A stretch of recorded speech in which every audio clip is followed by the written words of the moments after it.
You might think there's nothing particularly special about this farm, but you're wrong. This gold farm might be the most highly optimized farm you have ever seen. And that in itself is noteworthy, but the most interesting part is not only what was made, but how it was made. Instead of using the normal methods of researching, problem solving, then banging my head against the door for hours, I did something that was theoretically much easier. I simply told the computer what I wanted, and I had it do everything for me. But before we get into that, why this farm?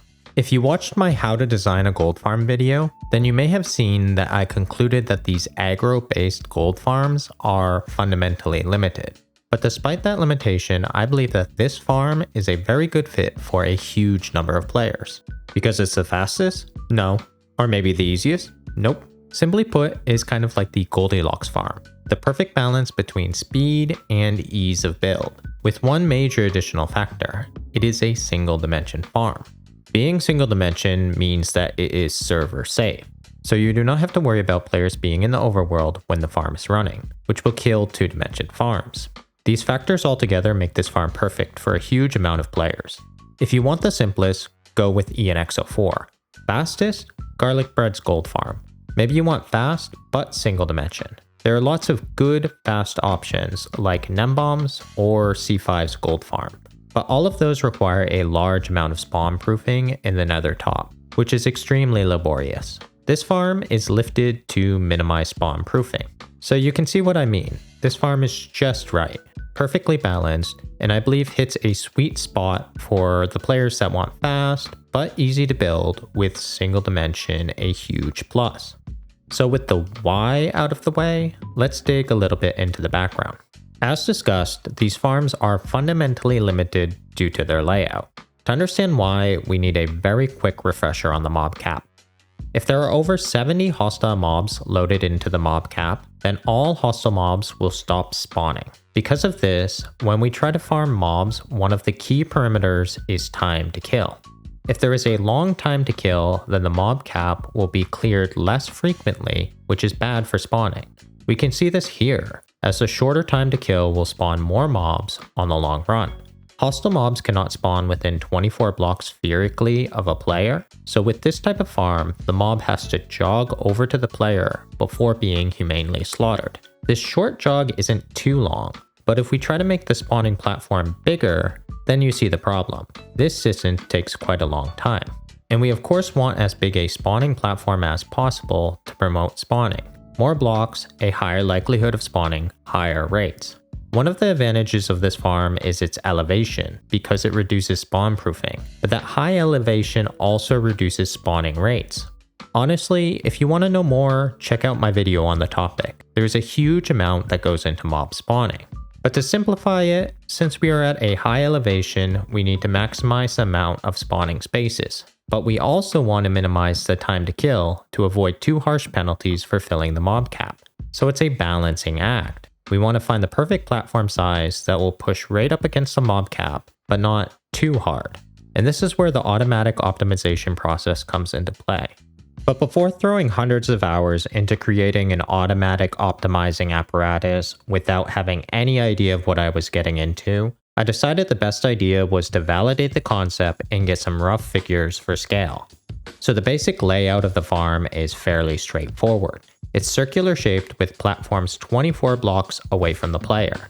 The obvious first test to do is just incrementally increase the platform size and test every radius independently. I built a script with Scarpet, a part of Carpet mod by Nembomb, which allows you to create custom scripts that are extremely powerful. The script started with a platform width of 5 blocks and would add 1 block width, then run a tick warp for 10 hours and log the results. Then repeat this up to a platform width of 50 blocks. The spawning rates and time to kill for all the pigmen were recorded, and here are the results.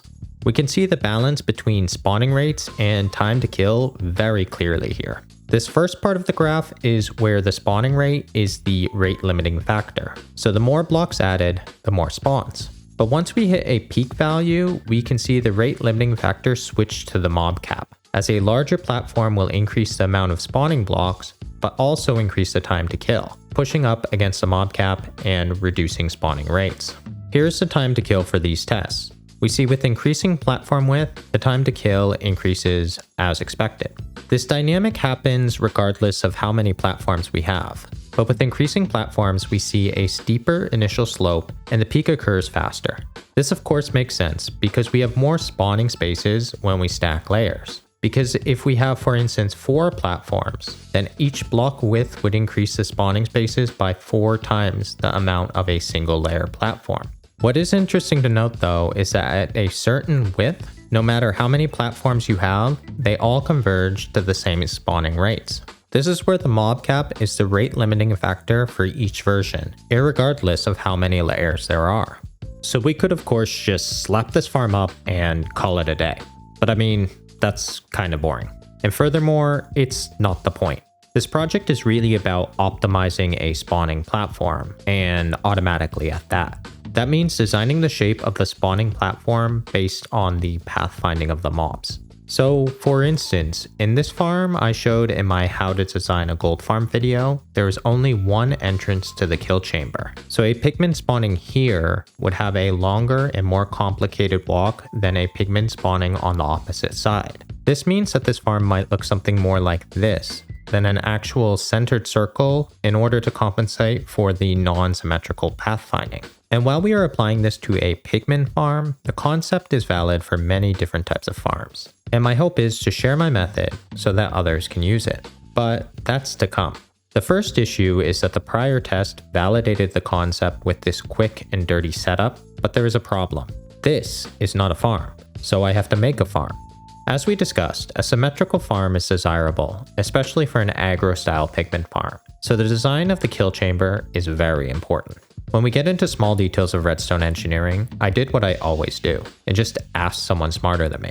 Lonely Cat on my Discord server came up with this 4-way boat looting chamber that uses chest boats pointing into the armor stand with the player underneath it. Really clever stuff if you ask me. Remember that the basis of boat looting, which was innovated by MD, is that mobs and boats are not in the mob cap, which frees up the mob cap space while they are being eliminated. So this is the basis of the farm, but there are a few more details to hash out. First is the pathfinding from the top 2 platforms. Most of the time, the pigmen will just yeet off the platform no matter the drop, but for some unknown reason, they sometimes do not. Then the pigmen get stuck and wait to despawn, which hurts rates. So I solved this by making the top platform slightly smaller, so that there was at least one block on the platform below that the pigmen could pathfind to, and this fixed the problem.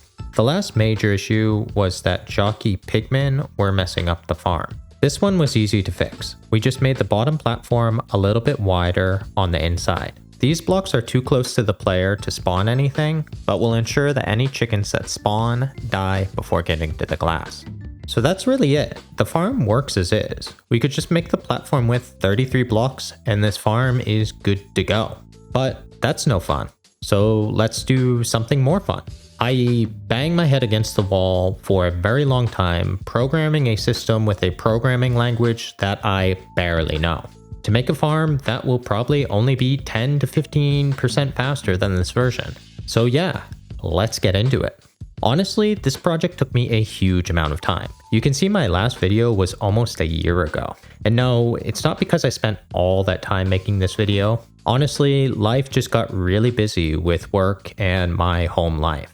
But that said, this is the only thing that I have done on Minecraft during that entire time period. And I have been working on it since before my last video, just to give you the scope of how much work this video really was. Anyways, how did I do it? Well, the idea was to essentially do what Inverted did on my optimized pillager farm. You see, the platform shape is weird. That's because they manually tested all the outer squares in order to minimize the time to kill. I wanted to do the same thing, but automatically. So the concept is to log the average time to kill on each spawning space, then sort the blocks by time to kill and put them in a database. Then we ask the computer to use this information to optimize the farm for the highest spawning rates. Sounds simple, right? Well, it wasn't. The first step is fairly simple in principle. We just need to create a way to log the time to kill for each block. This can be done in Scarpet, but the question is, how? My first idea was to force spawn a pigman on the block and log how long it takes for them to run to the player. And this works, and can be well applied to smaller farms. But when the platform gets large, it runs into problems due to pathfinding and communication between pigmen, and you end up getting static pigmen, which is not desirable. So to overcome this, we skip force spawning and just let the farm run and log the time to kill, until enough pigmen have spawned per block to give us good results. Then we filter the data.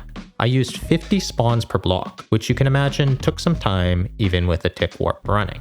This gave us very good results, as you can see by the even heat map of time to kill, with green being the fastest and red being the slowest. The problem now is finding the border between spawning spaces and time to kill using this information. We have a dataset with each block in order of time to kill, and we want to take away blocks until we find the best spawning rate.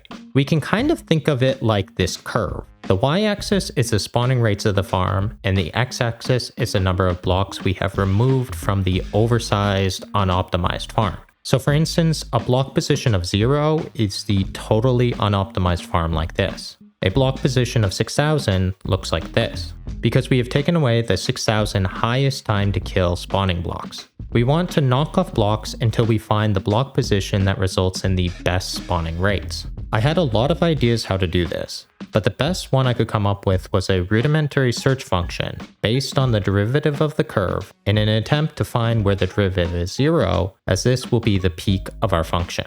We can't test every point. This farm has almost 19,000 blocks, so even with a small 1-hour test, this is almost 19,000 hours of testing. So instead, what was done is that the computer took larger steps of 10% of the population. So the first test would be at 0, then at 1,890, then 3,780, and so on. Then after every test, the computer would calculate if the slope was negative or positive. When a test showed a negative slope, it would back up 2 steps and start again, but using 10% of 3 times the previous step size. This repeated until we converged to single block steps and the most optimized block. So instead of running almost 19,000 tests, the end result was just 31 tests, which meant that we could run longer tests for higher accuracy, and I decided to run 40-hour tick warps per point. And well, after a lot of headbanging and struggles to get it to work, the system finally worked, and I let my server run for quite a long time until finally this farm popped out.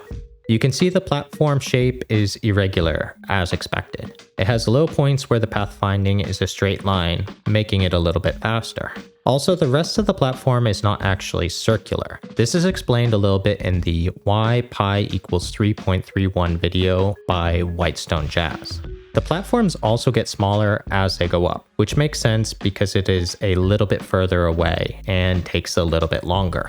The final result is just under 25,000 spawns per hour, which is a little bit more than 750 gold blocks per hour, which is honestly quite good. That's faster than both ENX04's and Nembomb's gold farms, but not quite as fast as C5's gold farm. But this farm doesn't require that much, if any, spawn proofing, like any of the comparable non-aggro based farms, giving it a very good effort to speed ratio. This is a pretty solid farm. MD helped install an item collection system with 2 options. The reason it is so low is because pigmen very infrequently fall off the farm, but can build up over time if they are not eliminated. One thing I want to note is that the platforms did not end up being perfectly symmetrical, which was not that surprising to me, but I did clean them up a little bit. Overall though, they were surprisingly symmetrical. This platform shape is an improvement over the unoptimized farm of 12%, which is pretty good, but honestly isn't that much. So if you want to skip the weird shape, the round version is also very solid. But that's beside the point, because this was just an effort to explore the concepts around spawning and test the boundaries, rather than just raw rates. Also, my plan is to make this script publicly available for others to use, as it's not only applicable for this type of farm. And if we can try to lift the community up a little bit, it will help everyone. But at this point you might be thinking, but Nico, that wasn't AI. And I mean, you're right. And welcome to YouTube. But regardless, I hope you enjoyed this video. I would really like to thank some people for all the help, particularly Lonely Cat. I was a major pain in the butt to work with due to a huge amount of inconsistency, but they were there the entire time helping out. I would also like to shout out MD for his contributions and eagerness to be helpful. As always, I would like to thank my Patreons. Thank you so much for the support. And finally, I would like to thank you, the viewer, for watching. I really appreciate it. Thank you so much, and good. Bye.